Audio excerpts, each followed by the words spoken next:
Last mission. Final boss mode. Yo, welcome to another episode of Real Talk, where as always, if shit's real, we talk about it. I'm your host for tonight, Pat Scorpion, the New England representative. As always, I got my man with me. I'm gonna let him introduce himself. Yo, what it do? It's Shutterworth the God, GOAT artist, LB, Lauderdale boss, the Soul Wars creator, RingGangRadio.com in the building. Yes, sir. Ring Gang in the house forever and always. And as always, I got my other man with me. I'm gonna let him introduce himself. What up, yo? You already know who this is. Your boy King P Bodega Boxing in the building. Ring Gang Radio all day. Let's get it. Hey, King P, straight from the sewers, today. He's over there, as usual, fighting the Foot Clan and other type of mutated animals, always keeping our city safe. Dirty-ass fucking roaches. Fucking. You cockroaches, I bury you cockroaches. Exactly. Stupid. Okay, I got my Timbs on. Oh man, King P, man, King P sees some shit, man, day in day out, man. That dude's life is an adventure, straight up. I mean, this is an adventure. Oversized rodents, oversized roaches, dancing crackheads. I mean, I see this all daily. Yes, and I too have experienced it on my visit to last time I visited. So it's all there. It's all true. Scary kind of in a way. Oh man, but yeah, we got some topics tonight to talk about. The first one on our agenda is PBC finally airs its first show since COVID. I think the last show. Ooh, about damn time. What kept them waiting? I know. Everybody right? had to get in shape. Yep. They said, hold on, we gonna let the C League, the D League, PBC, get some shine, Yeah, while the A-listers get themselves. Yeah, while the A-listers unfat themselves. And the B-listers, they're like in between, so they're either gonna step down or step up. Yeah, I mean, obviously the last time that PBC put on the show, we got we got upset, where Tanaka got KO'd, senselessly, in 4 rounds, in a fight that he should have not taken, but. Matchmaking. Would you say he was exposed? Because they were trying to marinate a fight? Buzzwords. Yes, Good thing it was a KO and not a robbery. I feel like this is one of those freestyle hip-hop shows where they give you 3 words to rhyme. Word, like that Snoop show from back in the day. Yeah. I want you to use thesaurus or some shit or Okay, the treetop, bebop, bidoop, bop, bam. Bars, nigga. Bars. Oh man, but PBC though, they came back, with a fairly decent card. I mean, it's pretty much their prospects. Main event, of course, would be Angelo Leo and someone who I was rooting for, Tramaine Williams, since he's actually from my area. They were squaring off, for the vacated belt that Emmanuel Navarrete gave up. But before we get into that fight, we had two fights that were both rematches. The first fight was between Joe George and Marcos Escudero. Now, the first fight was on a showbox card in which Escudero pretty much boxed Joe George's head off, but somehow got robbed. It was a robbery, a pure robbery. And you can't call it something else, bruh. It is what it was, man. But so they was like, let's make this a rematch. And so the fight happened, and pretty much it goes almost the way it did in the first fight. Escudero was pretty much boxing Joe George's head off. boxing him out, fighting him, slugging him, Yeah. got him a ropes combination. Like, he was low-key whooping his ass, except for the one off chance where he would get hit with a nasty counter, which happened like every round. Yeah, and I was, but it got later in the fight, and I remember I was texting LB. I was like, "Yes, like, yo, dude's getting kind of sloppy." You know, like he was getting like, because it seemed like that he thought he had the fight in the back, so he was bullshitting a little bit. Yeah, he was kicking that can a little bit too hard, too much. Just throw it in the trash already. Yeah, for real. Like, or at least ease up and kind of don't just fall into the traps. Like, I don't know what was going on. Like, because he had Kevin Cunningham in his corner, and usually, like, he be on people when they start that bullshit up. Word to the Spink Zab fight. Word. Why you letting him get away with that bullshit?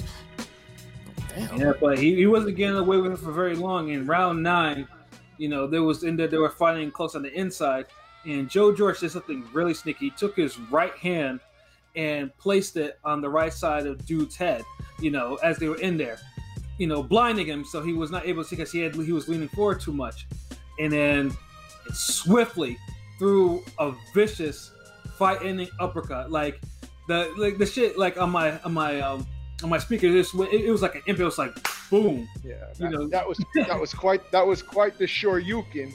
Yeah. The impact of the fall and everything, like that shit. Yeah. Like, well, dude, I mean, it also didn't help. It also didn't help. The dude was like dropping his hands, like since the sixth round on. I'm like, why is this dude dropping his hand every time he gets in exchanges? Like the hand gets lower and lower and lower, like every round. That's like a novice mistake. You're not supposed to be making those mistakes on the pro level like that. Like when you against a puncher, nah. Yeah.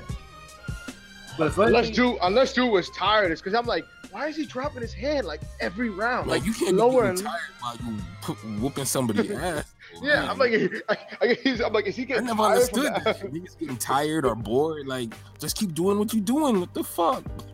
Yeah, but no, that uppercut. Yeah, like I say, you saw a dude's soul leave the top of his head, the top of sweat and blood and shit like that. This nigga was out on the canvas. Like he was out of his eyes and everything. He was in another world. The referee had the nerve to actually count that shit. I'm like, bro, wave that off. I mean, like, it was funny. Yeah, no, it was just funny because like you could see like his upper body was trying to get up, but his legs was just like nah. His legs were in the shadow realm. Upper body was somewhere in the arena. Yeah. I mean, my dude was in another dimension, you know what I'm saying? Like, he was gone. Well, half of them was. Like, you see Blind Fury, right? With Ruger Howard. Hell yeah. You already know the part I'm talking about. Hell yeah. Oh, man. Yeah, but that shit's crazy. And I was shaking my head. I was like, dude had this fight in the bag. He was about to get that win back. You know, and like, yeah, dude. that would have been a serious robbery. Yeah. If you'd have lost that, like, yeah. Damn, like you're talking about like Bartholomew Relic type of robbery. Right. Nah, probably even worse. Yeah, probably worse. But you know, one judge already had it for George. Yeah. Him like 97. Yeah, I saw that. I'm like, what the fuck? Like, what the fuck was he watching? Like, this is what I'm talking about. Bad judges, like it seems like, you know, they're just doing it for the fuckery. Like they're not looking at the fight. They're looking at their feet or something. I mean, the first fight, although I thought dude clearly got gypped. I'm like, I guess if you were more liberal with the fucking scoring, okay. But like this fight, I'm like, how is he's getting his ass? No way. See, the last fight probably should have been a PBC draw. Yes. Yeah. Yeah, you know when something's wrong with, we got to get accustomed to using that word. Like we don't just want to. We know we can't just give it to the other guy, so we got to be like, well, you know, PBC draw could have did it. Yeah. But I'm glad. I hope niggas started knocking people the fuck out now. Like, yeah, you know, yeah, and real talk. Yeah, I mean, George. I mean, he has a lot he needs to work on. But that uppercut was textbook. Like how he set that shit up was all textbook. You know, he needs to work on fucking guarding his fucking face. Yeah. You know, I mean, that's definitely a KO of the year contender if I ever saw one. It's a strong candidate for KO of the year. You know, because it's been a while since, you know, because I know me and LB, we talked about, you know, it's a fail if you take an uppercut to the head like that. I mean, that's a defensive fail. And it's not even on George, but I mean, Escudillo's part too. I mean, for the most part, he was actually showing some skills, but I don't know, man. When you get killed with a clean uppercut to the head, that means things failed. A lot of things failed. And yeah, you feel for him, but what are you gonna do? You learn. You gotta. The way the cookie crumbles. Yeah, you gotta learn. You learn lessons, man. You know, don't lean in. You know, don't drop your hands. You know, and you don't get hit with wild uppercuts like that. Oh man, but yeah, but it was an entertaining fight though. I was like, this is not bad for an opener. You know, we got highlight reel KO. But see, it was because George was making it so damn kind of frustrating because he would clinch and hold at bullshit times. It's like he was saving his punch output. He's running around aimlessly. Sometimes he would look like he make good defensive moves, and sometimes it's like, fuck it, I'll just get beat up against the ropes. Yeah. Let me just open up my thing. Yeah. Terrible stylist. I hate it. Yeah, though, it was you know, but hey, at least he redeemed himself. I mean, I guess that's all that counts, because that knockout was, you know, that it made its rounds in mainstream sports because it was that vicious. So you know, good for him. Yeah. You gotta be real careful with dude's career though, man. Yeah. Like, I know he was hyped as fuck at the end, but man, you know, because I mean, you gotta because that's a light heavyweight. So I mean, if he wants to go far at light heavyweight, you know, you better, you know, learn how to move your fucking head. yeah, and punch back like shit. Yeah, last thing you want last thing you want like a better punching Jesse Hart with less fitness. Oh man! I mean, all I know is that if he doesn't learn how to move his head, someone will make him learn, and it will be brutal. Yeah, they'll move it for him. Yeah, I was gonna say somebody's just gonna move it for him. Yeah, especially at 175. Like, that's the most dangerous division next to. Yeah, I was gonna say that is. Yeah, I was gonna say that is not the division where you want to have your head go into Pez dispenser mode. Somebody might fuck around and just knock the head straight off. You don't want to learn on the job at 175. No, you don't. like, bro, like even the guys that we've like seen lose, like even a guy like Anthony Yard might take this dude's head off. Exactly, you know. Jesse Hart might give him a hard fight. Fucking Bill Smith, like even Marcus Brown, bro. Yeah, man. Like Pascal might hit him with some looping shots. Badou Jack might may get the PBC draw out of him. He gotta stay on his shit. That's all I'm saying. Like, but good KO. Shit, it's KO of the year right now to me. Yeah, you know, we haven't had much to choose from, so I mean, I guess we'll take it. Beggars can't be choosers. Yeah, like I said, because we at Ring Gang Radio, we appreciate the fade, and that was a brutal one, extremely brutal one. You know, and so and you know, we don't get a lot of good uppercut KOs, and that one was spectacular. Yeah. So yeah, no, it was a good fight. The second fight was another rematch where it was Reese Aleem, who was originally scheduled to face Tramaine Williams in the co-main event, but since Tramaine Williams got called up to the main event, PBC had a standby waiting, Marcus Bates. And the first time they met, Aleem took Bates to 0 in a fight, by decision. So, and Bates proceeded to act like a clown afterwards. Yeah. Oh, but water, but the magical water made me have diarrhea. Yeah, clown. Yeah, no. And point blank though, Aleem beat the shit out of Bates. Like, this was like dude could do no wrong. Like, dude was slowly beating the shit out of Bates. Like, Bates tried. I mean, Bates had some good counters here and there, but he did for like the first 5 rounds. But it's like he was relying on him too much. It was like Danny Garcia in like the negative just zone. One count. Yeah, just one counter. Like, just one counter isn't gonna do anything. Like, fucking put some shit together. Yeah. Yeah, exactly. Because that's all it was. Like, and the thing is, you gotta have some knockout power for them counters. Because he was landing some good ones, but Aleem was bigger than his ass too. So, you really gotta be, holding some dynamite to be, countering cats one punch at a time, thinking you're gonna win or finally catch him. Right. Yeah, and then when Bates started getting a little tired, a little winded, Aleem just upped the ante. Like it was getting uncomfortable watching that fight because Aleem was just slowly beating the shit out of him. And he was wearing him out. Yeah, that's pretty much. And then of course Bates hurt his hand, so he hurt his right hand, so he couldn't counter no more. And I mean, that was kind of annoying. I mean, I understand that, he hurt his hand. It happens. But dude was like making it so obvious. Like he was like screaming to the mountaintops that his hand was hurt by the way he was just shaking his hand and shit, like every 2 seconds. I'm like, bruh. Now, like, if I hurt my hand, I don't want anybody to know that, especially my opponent. Like, he's just shaking his hand, like obviously he's like just announcing, "Oh, my hand doesn't work." So now what's gonna happen? Now, dude's gonna be on your ass even more because he knows you have one less weapon. Yeah, and the thing is too that Bates was doing the LSC handshake with that hand too. Like, That's what I'm saying.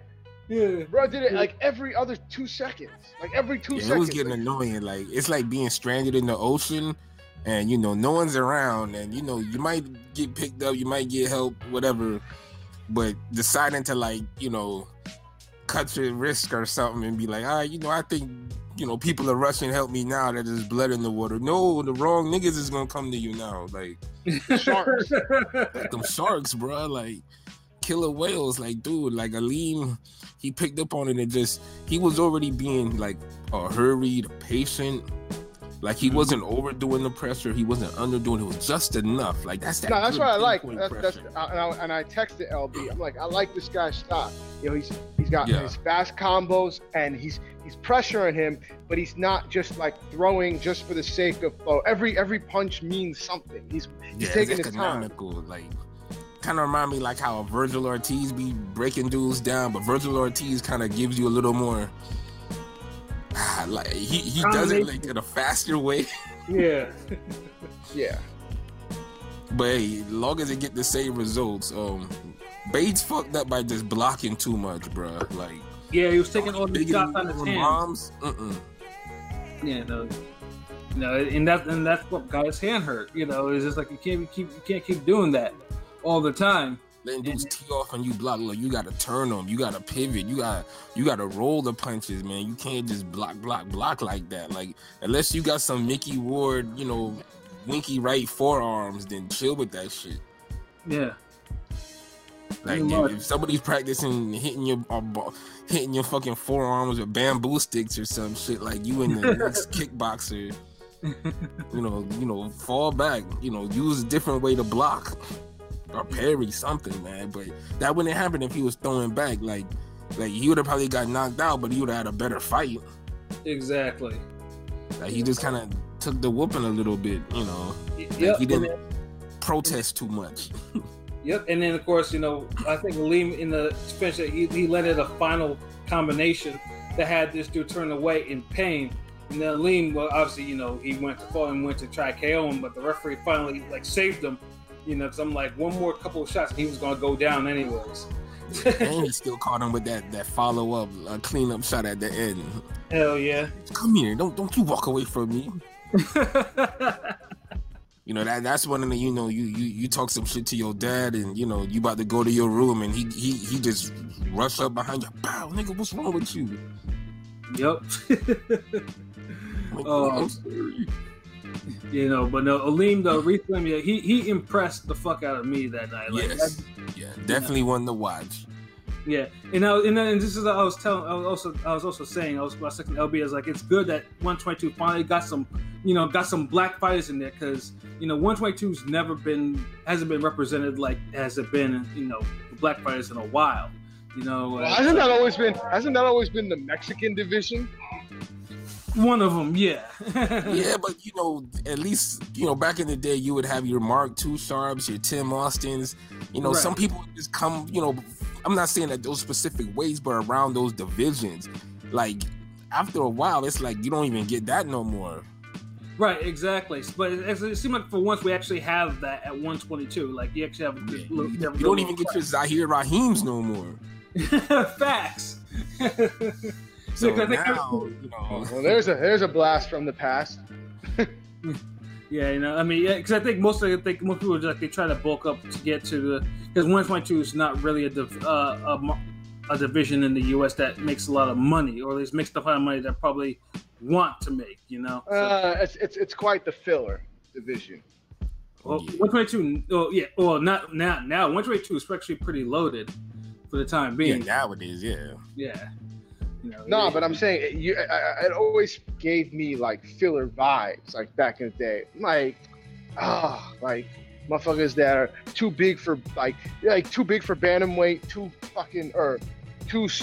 what is it, 118? Too big for 118, but too like not big enough for fucking featherweight. 126. Yeah, like come on. There almost shouldn't be a gap right there, man. But. Hey, I mean, all these divisions, man. I mean, it is what it is. Yeah, because Aleem looked like he could even eventually go to 126 to me. They always do, anyways, man. Like, they don't, and he'll probably max it at 130, which is probably not the division to max out in. No, not, that's small people at 130 always ends bad. Yeah. Yeah, they get beat back down to 126. Yeah.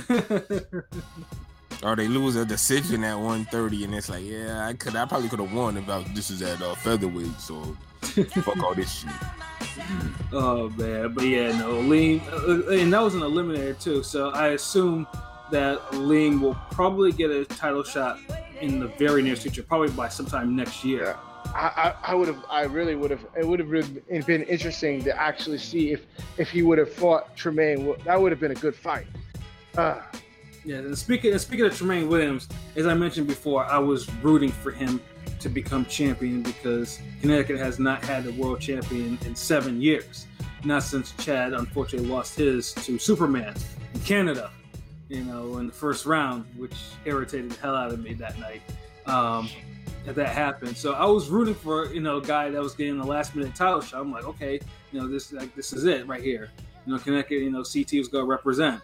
And I seen Angelo Leo. I saw him against Cesar Juarez, and I saw I knew that dude was gonna come to fight, but I didn't. But I thought he would just get out slicked. I was wrong. I was really, well, actually, sometimes. Well, in the big wrong. Well, in the first 2 or 3 rounds, it actually looked like Tramaine Williams was on his way. Because I thought he won the first 3 rounds. Yeah, because he was hitting him clean too. Like no question about it. That left hand was scoring hella accurately. Yeah, Leo's head was snapping back. He looked like he was getting frustrated because he didn't know what to do. He was in the corner. He was like, "Calm down, don't get frustrated. You gotta get inside." And he did what he had to do, and then that's when the real fight started. Yeah, Angelo Leo made it a dogfight, and then what Tramaine Williams did was, unfortunately, he put himself in that line of fire. And then they kept on making comparisons to him and Pernell Whitaker. Pernell Whitaker chopped up brothers to the bodies like it was nobody's business. Like, dude will wear you out with body punchers. Tramaine Williams did none of that shit. He kept on trying to counter on the inside with this dude, and the dude was making it a dogfight. And I'm just like, he was countering, but he was standing right there, like, like, I felt like use your feet, something like 3-foot rule. You ain't got to lower the shit.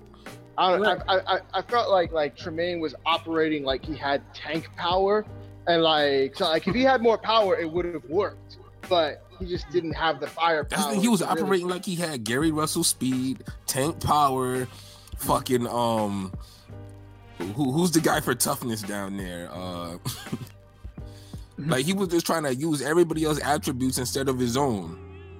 Right, and he made no adjustment. Leo made the adjustment. Leo's like, you know what? I'm gonna force my size and make it a dogfight, and then I'm gonna land body shots. And he landed some serious body shots. Just was sounding off.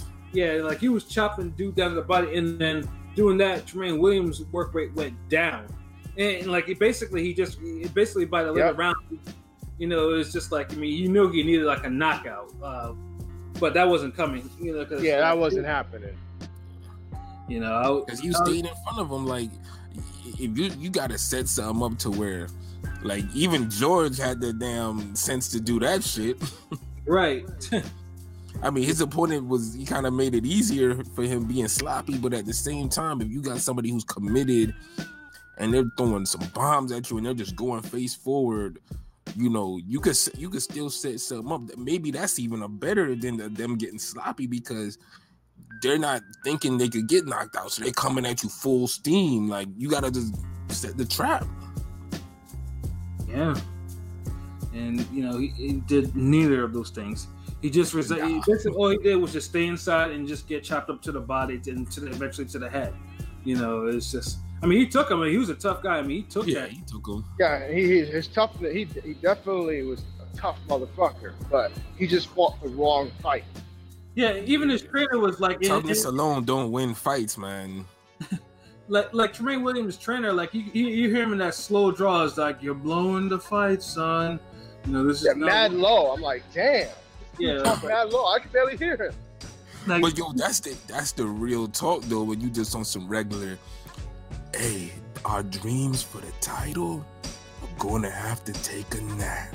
Yeah, exactly. Dude, when you hear that shit and it's an older dude saying it, like, that shit really hits you. Like, even I started feeling it. Like, I'm like, damn, like, hold on, I need to do something now. Shit, like, yeah, you know. But yeah, there was just they made no adjustments, and they just let Angelo Leo impose his will and his game plan, and he basically bruised them up to a clear decision victory. Like, there was nothing. Like, I mean, you know, the scores. Leo was there to get hit though.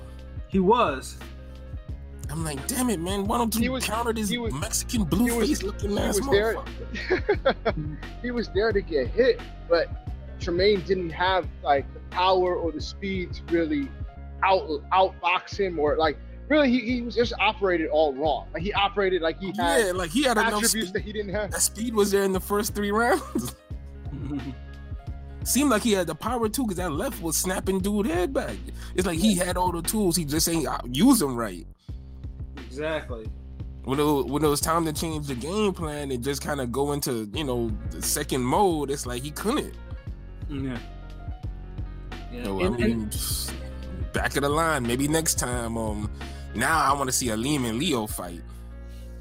You know, I'm aggravated too, because I really want to. I mean, that's not gonna. Fulton still has to get his shot. So.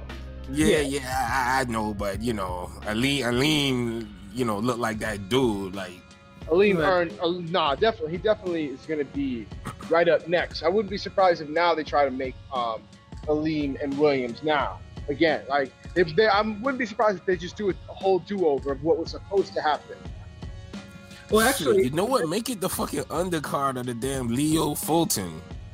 Well, actually, doubleheader. Because that Aleem fight was a WBA eliminator, and that WBA belt is held by Ray Vargas. So, oh Lord, yeah, yeah. So that's not happening. Yeah. No, they're not gonna. They're gonna keep Aleem away from Ray Vargas, because Ray Vargas is there to be beat. You know, but they're not gonna. Golden Boy's not gonna let him face Aleem. You know, or they'll try. I mean, well, either that or Vargas may. Because Golden Boy, they don't really be moving their fighters right, especially they black fighters. So I don't know. I just don't see that shit working out for them for Aleem like that. Well, I mean, he won the eliminator, so I mean, we'll see what the WBA has to say. But yeah. I mean, you know how the WBA is at enforcing things. You know, they kind of they go to the beat of their own fucking drum, which is all fucked up. They got a fucked up drum, so everything. Yeah, they might just get. Oh man, but you know, yeah, Tramaine and Tramaine Leo. I mean, it was a decent fight. It was just disappointing because it showed so much promise. It showed, it looked like it was gonna go one way, but it went the other. So, and now Leo picked up his Super WBO Super Bantamweight title, and it's gonna be interesting to see how he's gonna move with that within the PBC ranks. Because that fight was a PBC and a Floyd fighter. For WBO belt. That's pretty unprecedented. It hasn't happened in a while. So Bob couldn't get his hands on this one. Yeah. Damn it. Oh man. Bang his hand on the damn armchair rest. Also been Inspector Gadget shit, like. I'll get you, Gadget. Oh my god. Oh shit.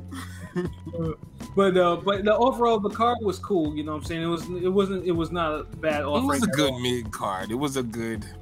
Yeah. It was. Because you had some good results. Like you got a good box. You had some good boxing. Yeah. You got an ass whooping. You got a KO of the year. Yeah. If on Showtime standards, this is pretty good because who knows? Well, remember the last time we got a Showtime fight that was at all like anybody cared about. Yeah, you know what I'm saying. So for Showtime, this is good. Right. Yeah. You right. Yeah, we got to dial it back. I remember. Shout out to Keith Prado. That's because I always hit him up with the boxing. And he be watching that shit like right along when y'all be texting me and shit. So. And he was like, "Damn, this is a good card, man. Like, thanks for letting me know about it, man. Like, yeah, like, got the KO of the year, like, yeah, and he got a new Aline fan, yeah, word. So it worked out, Yeah, and it's funny too. It's like, well, first of all, PBC needs to learn how to mention the WBO by name because they were doing fuck all to not say, to not mention that damn name, except the fucking announcer. He was the one that actually said the WBO. Everyone else, because the WBO is the quote unquote Bob Arum title. Yeah. So PBC looking like some hypocrites, like, oh, it's a world title. Yeah, ain't that the belt Calzaghe had for 20 years? Ain't that the one that they pass around that top rank? They were stupid though. They're still stupid about it, but hey, they're gonna have to get a little better about that. And I gotta be honest, man. Like a world title's a world title. It's not like it's an IBO or some shit. Yeah, So they better recognize that man as a world champion because that's what he is. Word. But yeah, like I said, it was definitely a good offering, and I know that next week, just a little preview, just a little mention that PBC comes back to Fox and Fox Sports 1, with Jamal James and Thomas Delorme fighting in the main event. So I'm sure that will be an entertaining fight, and we'll talk about it more, once it plays out, of course. Yeah. No ring game preview. Nah. This still, this still the B level, the B squad of PBC. Like we don't bust out their previews until we gonna let PBC get back to normal now. Yeah. However, though, for you PBC, for your PBC fanboys out there, this is one like if you gotta be on your job and actually hype up the card, because usually if you go on certain boxing social media sites like Twitter or something like that, people obviously PBC has has their little fan base or whatever, but they was non-existent. Talking about this fight. Cause they be stargazing, man. Yeah, like I said, if you got the top 5 names, it's like, hold on, is not Spence fighting? The Wilder's not fighting? Yeah, you know what I'm saying? That's it? No Tank? Nah, I'm good. No Broner? No Broner? I ain't even gonna say Thurman because they seem to hate his ass. Yeah, I was gonna say. So maybe they shouldn't watch the next Fox fight, because the next Fox fight is like, the guy that's main eventing it is like a mini taller Thurman, if that makes sense. I never even looked at him like that. He reminds me of like a poor man's Thurman, Jamal James. Damn. Thurman's supposed to be a poor man's Freitas, so I mean. Damn. All I know is PBC fanboys, get on your job. You know, ain't no half stepping. You know, you you either in with this PBC shit or you're out with it. You gonna rep the whole label or not? I mean, if you gonna hype up Tupac and Snoop Dogg, and you know, then you gotta talk about Daz and Corrupt too, bro. Like, yeah. Don't forget about dog food. Yeah, you gotta talk about RBX. Yeah, you gotta talk about RBX. Yeah, even give Lady of Rage love. Yeah, exactly. You hype up Rockefeller and the new Beans album, the new J album. You gotta talk about Young Guns too, man. You gotta talk about the Rail album. Facts. Yeah, gotta boost up the whole label. You just can't. Give Sauce Money some love. Yeah. Shout out to the Rangers. You gotta hype up the Jazzo feature too, man. What y'all doing? Exactly. You know, it's just like, I mean, if you want, like, if you want this boxing, if you're over here complaining about Top Rank shit, but you're over here not even hyping up, you know, it's like PBC does it better, but you're not even hyping up a PBC card like this. You know, you're a part of the problem. You know, as we've mentioned before. I mean, LB especially mentioned it in his his classic article about brand loyalty. So it's like, you know, I might have to do some more articles soon. Yeah, with these cartoons. Uh-oh. Now LB's cracking the hands. Oh man, but yeah, let's move on.